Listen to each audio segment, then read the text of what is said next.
ನಾನು 2006ರಲ್ಲಿ ಮೊದಲು ಆಲಯ ಎನ್ನುವ ಪತ್ರಿಕೆಯ ವರದಿಗಾರನಾಗಿದ್ದೆ. ನಂತರ 2008ರಲ್ಲಿ ಕನ್ನಡ ಹುಲಿ ಎನ್ನುವ ಪತ್ರಿಕೆಯ ಸಂಪಾದಕನಾದೆ, ಪಾಕ್ಷಿಕ ಪತ್ರಿಕೆ ಸಂಪಾದಕನಾದೆ. ಆದರೆ ಆಗಿನ ನಾವು 2007-8ರಲ್ಲಿ ನಾವೆಲ್ಲ ಪತ್ರಕರ್ತರು ಅಂದರೆ ಯಾರು ಗೊತ್ತಲೇ ಇರಲಿಲ್ಲ. ನಾವು ಎಷ್ಟೆಲ್ಲ ಕಷ್ಟಪಡ್ತಿದ್ದೋ ಅನ್ನೋ ಎಲ್ರಿಗೂ ಗೊತ್ತು.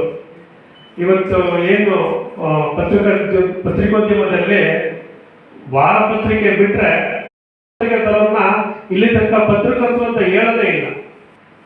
ಅವರು ಎಷ್ಟು ಕಷ್ಟಪಟ್ಟು ಒಂದು ಪತ್ರಿಕೆಯನ್ನ ತರಬೇಕು ಅಂದ್ರೆ ಅದರ ಶ್ರಮ ಆ ಸಂಪಾದಕರಿಗೆ ಗೊತ್ತು. ಎಷ್ಟು ಕಷ್ಟ ಇದೆ ಒಂದು ಪತ್ರಿಕೆಯನ್ನ ಹೊರತರಬೇಕು ಅಂದ್ರೆ ಅದು ಆ ಸಂಪಾದಕರಿಗೆ ಗೊತ್ತು. ಅಂಥದ್ರಲ್ಲಿ ಇವತ್ತಿನ ದಿನದಲ್ಲಿ ಯಾಕಂತ ಪತ್ರಕರ್ತರು ಅಂತ ಯಾಕೆ ಘೋಷಣೆ ಮಾಡ್ತಾ ಇಲ್ಲ? ಯಾವುದೇ ಕಮ್ಮಿ ಆಗಿದ್ದಾರೆ ಅವರು, ಅದನ್ನ ನಮ್ಮ ಸರ್ಕಾರನೇ ಹೇಳಬೇಕು.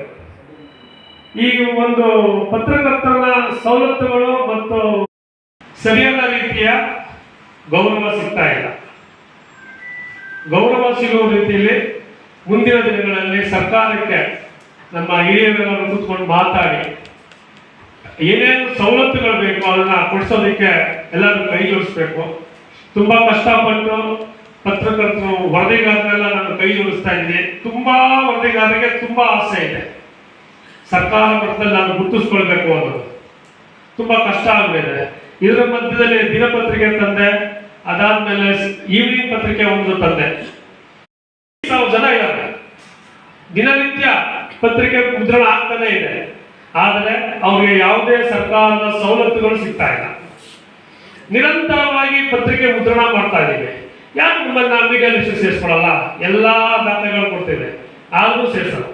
ಅದಿಲ್ಲ ಇದಿಲ್ಲ ಹಂಗೆ ಹಿಂಗೆ ಅಂತ ಹೇಳಿ ಕಳಿಸ್ತಾ ಹೊರತು ನಮ್ಮನ್ನ ಯಾರು ಗಣನೆಗೆ ತಗೋತಾ ಇಲ್ಲ. ಆದರೆ ಉಳ್ಳವರು ನಿರಂತರವಾಗಿ ಇರುವಂತಹ ಮುಖ್ಯ ಪತ್ರಿಕೆಗಳಿಗೆ ವರದಿಗಾರರು ನಾಳೆ ಸೇರ್ಕೊಂಡ್ಬಿಡಿ. ವರದಿಗಾರ ರಿಪೋರ್ಟ್ ಬಂತು ಅಂದ್ರೆ ಮಾಡಿದ್ರೆ ಆ 4 ವರದಿಗೆ ಅವ್ರು ಆಲ್ರೆಡಿ ಅಕ್ಯುರೇಷನ್ ಕಾರ್ಡ್ ಬಂತು ತಗೊಂಡೋಗ್ಬೋದು. ನಾವು ವರ್ಷಾಂಗಟ್ಲೆಯಿಂದ ನಿರಂತರವಾಗಿ ಪತ್ರಿಕೆಯನ್ನು ಮುದ್ರಣ ಮಾಡ್ತಾನೇ ಇದ್ದೀವಿ. ಆದರೆ ನಮಗೆ ಮಾತ್ರ ಇನ್ನು ಗಣನೆಗೆ ತಗೋತಾ ಇಲ್ಲ. ಈ ಎಲ್ಲ ಒಂದು ಗಮನಿಸಿ ನಾನು ಪತ್ರಿಕೋದ್ಯಮ ನಡೆಸ್ತಾ ಇದ್ದೀವಿ, ಕಷ್ಟಪಡ್ತಾ ಇದ್ದೀವಿ. ದಯವಿಟ್ಟು ನಾನು ಇವತ್ತೇನು ನಮ್ಮಲ್ಲಿ ಇರುವಂತಹ ಹಿರಿಯ ಪತ್ರಕರ್ತರಾದಂತಹ ಜಾಣಗೆರೆ ವೆಂಕಟರಾಮಯ್ಯನವರು ಆಗ್ಬೋದು, ಸಿದ್ದರಾಜು ಸರ್ ಆಗ್ಬೋದು, ಕೇಳ್ಕೊಳ್ಳೋದಿಷ್ಟೇ. ಇವತ್ತು ಏನು ನಿರಂತರವಾಗಿ ಪತ್ರಿಕೆಗಳನ್ನ